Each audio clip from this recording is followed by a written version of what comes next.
Hello, this is Arthur Hardy Doubleday of Doubleday Law, and today I'm going to talk about the Massachusetts Security Deposit Law. So you've moved out of your apartment and you're waiting anxiously for the return of your pretty substantial security deposit, and you get something from your landlord that has all these deductions, which you don't agree with. And you're wondering, what is your recourse? What can you do about it?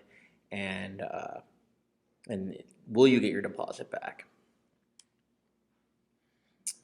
Massachusetts has one of the most tenant-friendly security deposit laws uh, in the union. It's very hard for landlords to stay in compliance.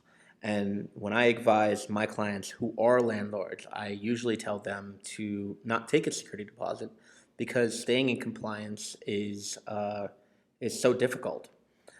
Further, a violation of the statute may call for 3 times what the original security deposit was, plus attorney's fees and cost of litigating.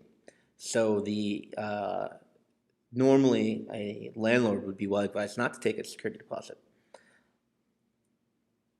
There are a few issues that you need to keep in mind when you do tender your security deposit and it's time to get it back. One is that the security deposit may not exceed 1 month's rent. So if your rent is $1,000 per month, if you're so lucky in the Commonwealth of Massachusetts, your security deposit can't then be $1,000 security deposit and then let's say another $500 non-refundable pet fee. That would be a violation of the Massachusetts security deposit law. So it can only be 1 month's rent.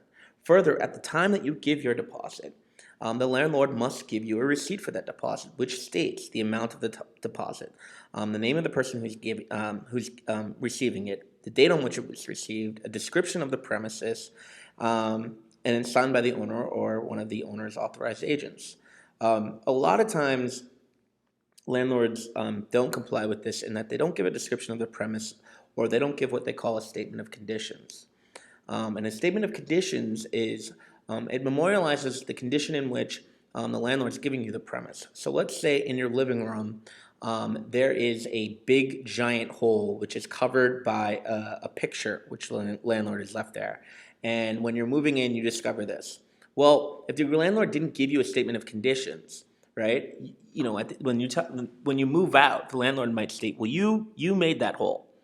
Well, if there's no statement of conditions, the landlord doesn't have the right to hold your security deposit and use that money as a means of saying you caused that hole. Those statement of conditions should memorialize whatever pre-existing damages was there. Further, it should tell you that you have the right to refute anything that's on there that you don't think is accurate within a certain amount of time after receiving it. The landlord must keep your security deposit in an interest-bearing account, and they must give you the name of the bank who's holding your security deposit, the location of that bank, and the account number. Within 30 days of receiving the security deposit, the landlord must provide you all this information. And then also, after 10 days of receiving your deposit, they need to give you the statement of conditions, which we discussed. And they must allow you to refute any information that's on that statement of conditions that you don't believe is accurate. A lot of times, people stay in their apartment for years on end.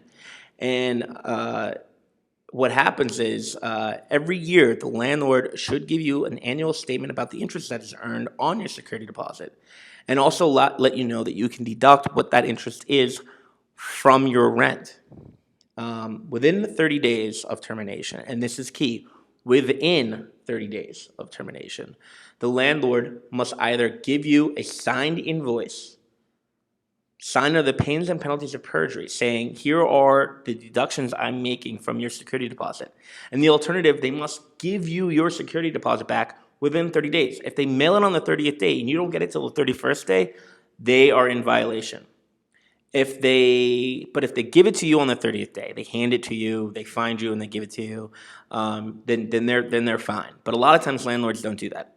Further, in order for that rule to apply, you need to let your landlord know in writing what your forwarding address is, okay? Which means when you move out, You say to your landlord, "Listen, this is where I'm moving to. This is where you can mail my security deposit to, and make sure you do it in writing." I recommend with my clients, if they have the landlord's email address, email it to them.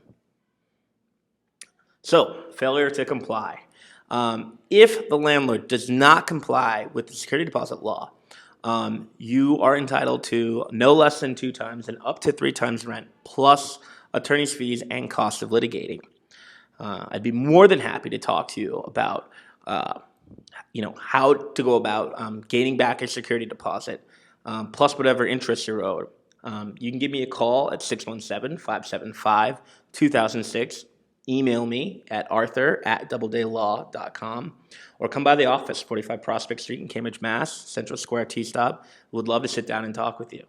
Hope all is well, and I hope to hear from you if you have any problems about gaining your security deposit back from your landlord.